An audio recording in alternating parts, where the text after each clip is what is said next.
Capítulo 2. O perigo da racionalização.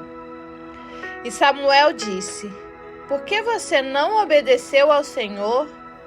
Por que se lançou sobre os despojos e fez o que o Senhor reprova? Disse Saul: Mas eu obedeci ao Senhor. 1 Samuel 15, 17, 19 e 20.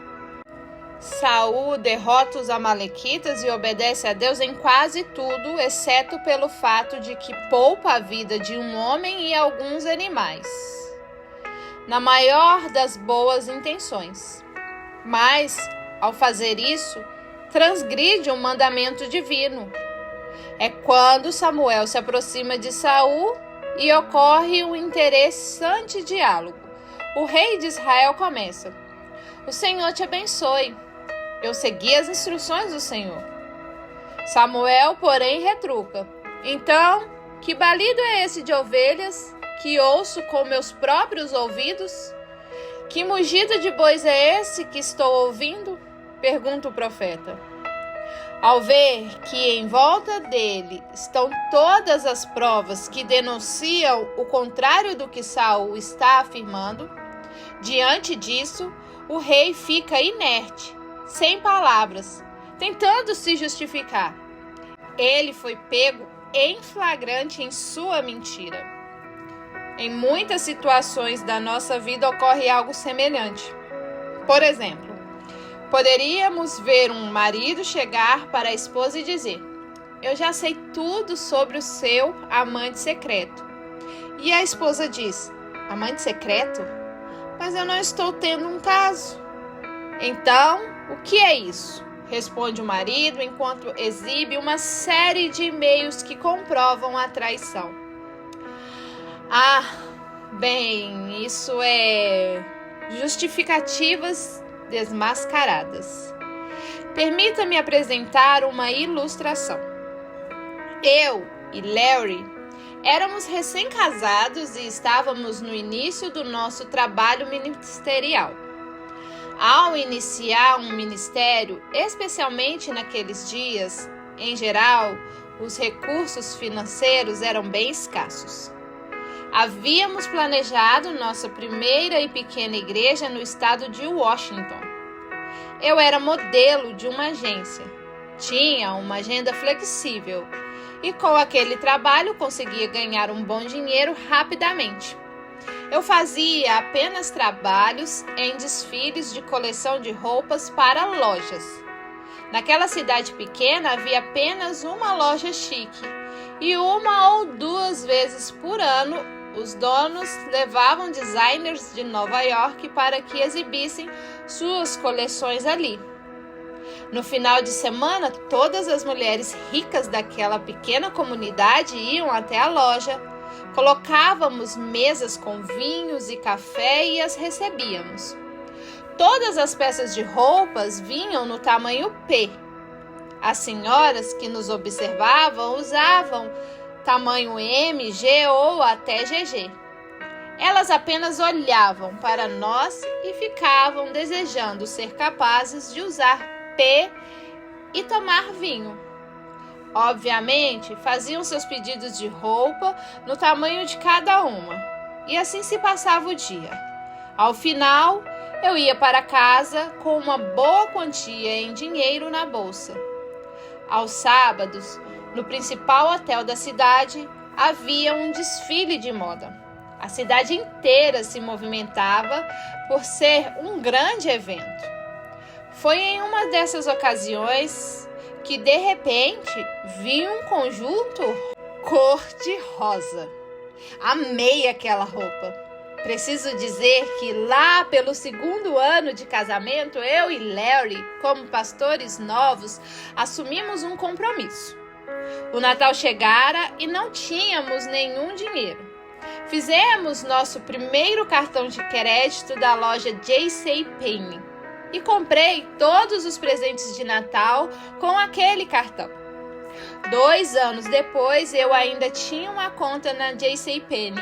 Ou seja, não tínhamos ainda conseguido pagar aquela conta.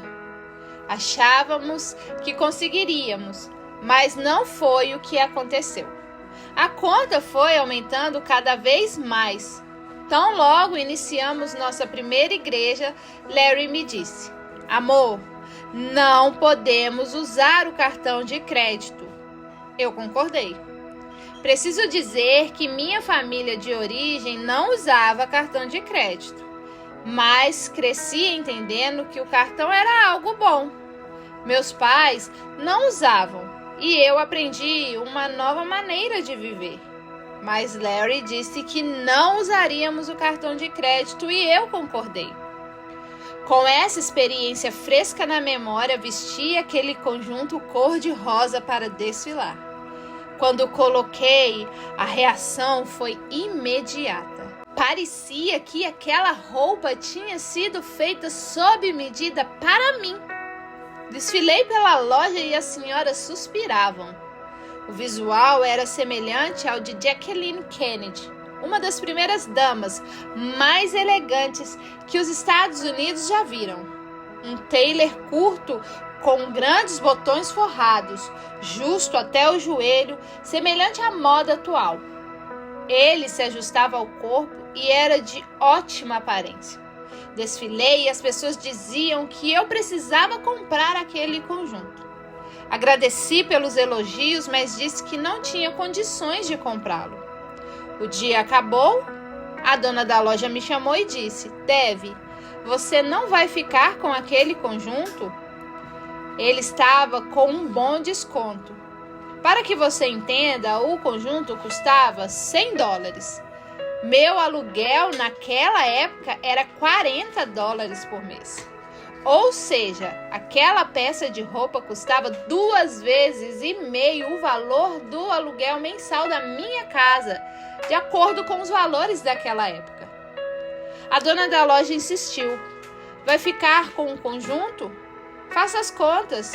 Consegui um desconto de 25%, o que representa menos do dobro do que seu aluguel, certo? Eu respondi que não poderia comprar, mas ela trouxe o conjunto de volta e disse: ora, Dave, esse conjunto foi feito para você. Para piorar as coisas, ainda havia o desfile na passarela. Vesti a roupa e segui desfilando, fazendo as paradas e as viradas. O local estava lotado e quando andei por aquela passarela, todo mundo gritou e aplaudiu. Ao sair, a sensação era de que havia umas 1.000 pessoas suspirando. A verdade é que naquele momento eu estava me sentindo muito bem. Pelo meu corpo corria a adrenalina que surge no meio da racionalização. Era uma sensação muito gostosa. E afinal, eu não estava cometendo nenhum pecado. Terminei meu trabalho e tudo ia muito bem. Voltei ao camarim e a dona da loja disse novamente: Dave, você precisa ficar com este conjunto. Eu não posso comprá-lo. Você sabe que eu e o meu marido acabamos de plantar uma igreja. Respondi, mas ela insistiu. Eu sei. Foi então que comecei a pensar e orar. Senhor, eu sei que tu vais fazer, mas me abençoa com aquele conjunto. Então a dona da loja disse: vou colocar na sua conta. Perceba que ele custava mais de 2 vezes o valor do nosso aluguel e agora estava na minha conta. Isso faria com que o valor da conta da JCPenney parecesse apenas centavos. Continuei negando, explicando que não usávamos cartão de crédito. Então ela disse: bem, eu vou lhe dizer o que farei. Foi então que comecei a pensar: obrigado, Jesus. Mas ela disse: você leva o conjunto para casa, não vou colocar na sua conta, não vou lhe dar uma promissória, isso ficará entre mim e você. Você me dá $5 todas as vezes que fizer um desfile. Não importa o tempo que levará para pagar o conjunto. Parecia um negócio da China. Mas você consegue perceber a racionalização? Eu dei um grande suspiro e pensei: bem, ela não me abençoou com o conjunto, mas o Senhor proverá. Resultado, levei a roupa para casa e corri para contar para o meu marido, certo? Errado, eu o escondi. Que proveito há nisso? Para que você compreenda, vou tentar passar os valores em números atuais. Pense em um conjunto de $2.000 que você compra e vai ficar guardado numa caixa no fundo do guarda-roupa, que é o lugar para onde ele foi. Percebe como racionalizamos? Depois, nós justificamos. As provas estavam por todo lado. Havia alguém querendo me impedir de ser plenamente livre em minha vida na unção de Deus. Minha obediência estava sendo testada e eu falhei.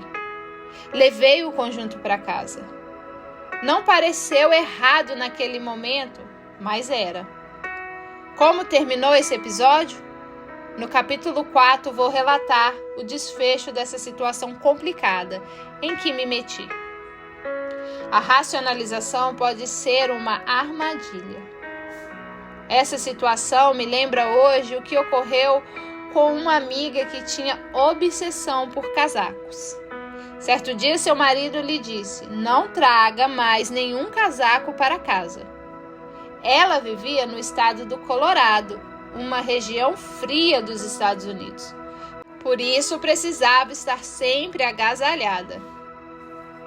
Ela havia comprado casacos de pele de caxemira, casacos com apliques de pele, casacos de couro com pele, casacos de caxemira com aplicativos de couro.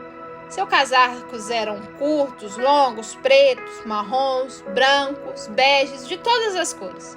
Ela amava os seus casacos e seu marido lhe havia dito para não levar mais casacos para casa. Imagine o que aconteceu? Certo dia, ela viu certo casaco que era lindo de morrer e sentiu que precisava comprá-lo. Seu marido lhe disse: da próxima vez que você vir um casaco, simplesmente repreenda o diabo e diga: para trás de mim, Satanás. Ela respondeu: eu disse isso, só que ele me respondeu: ele cai muito bem por trás também. Sei que parecia piada, mas não é. É sério. Desobediência vem sempre acompanhada de racionalização, o que é um perigo. E foi essa mesma racionalização que agiu como armadilha para o rei Saul. Ele foi para o meio da batalha, cumpriu as ordens de Deus, matou 2.999.999 pessoas e abriu exceção apenas para 3 milionésimos do total, algum de animais. Não parecia errado. Contudo, mesmo com todas as provas ao seu redor, ele prosseguiu. Na cabeça de Saul, ele havia obedecido, convencido de que estava pela própria racionalização. Samuel, no entanto, confrontou-o com sua obediência parcial. No meio da discussão, Deus deu uma chance a Saul, quando Samuel disse, em essência, o seguinte: por que você não obedeceu à voz do Senhor? Ele me acordou esta noite e está entristecido diante das decisões que você está tomando. Isso o que está levando a um comprometimento que vai afastá-lo da unção plena sobre você, seus filhos e os seus descendentes. Vai afastá-lo da bênção e da prosperidade que Deus tem para você em sua capacidade de liderar. Ele o ungiu para que você fosse bem-sucedido em tudo o que fizesse. Por que você fez isso?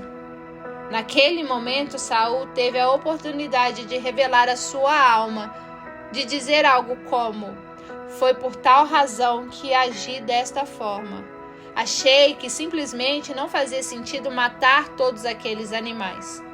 Ele teve a oportunidade de ser honesto com seu coração e assim acredito que as coisas teriam sido bem diferentes. Mas não foi o que ele fez. O rei preferiu racionalizar. Naquele momento ele bateu o pé E mesmo diante de todas as evidências, se recusou a admitir que estava errado, que havia desobedecido. Samuel disse a Saul: fique quieto. Eu lhe direi o que o Senhor me falou esta noite. Respondeu Saul: dize-me. E Samuel disse: embora pequeno aos seus próprios olhos, você não se tornou líder da tribo de Israel? O Senhor o ungiu como rei sobre Israel e o enviou numa missão, ordenando: vá e destrua completamente aquele povo ímpio, os amalequitas. Guerreie contra eles, até que os tenha eliminado.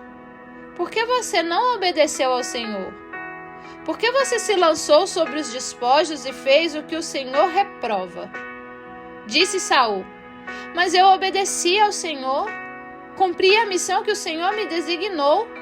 Trouxe Agag, o rei dos amalequitas, mas exterminei os amalequitas.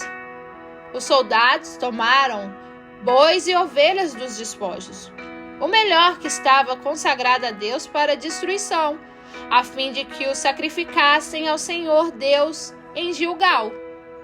1 Samuel 15, 16 ao 21. O que Saul fez? Racionalizou. Ele se justificou, enganou. Ele se comprometeu e passou a pôr a culpa em outras pessoas. Foram os soldados que pegaram.